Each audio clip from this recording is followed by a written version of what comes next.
How to create email account in DirectAdmin. We assume you have already logged into your DirectAdmin account. In the Email Manager section, click Email Accounts.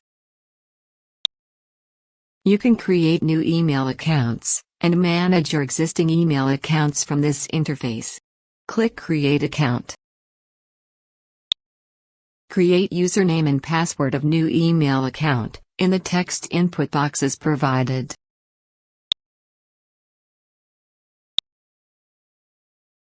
You can set a quota for your email account by entering the size in megabytes.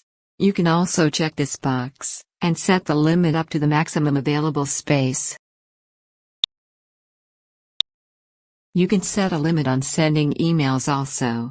By default, the limit is 200 emails.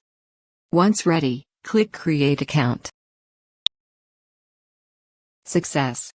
We have set up the email account. Now copy and save the password. We will require it while logging in our new email account.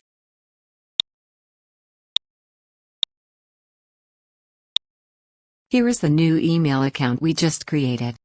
Thank you for watching.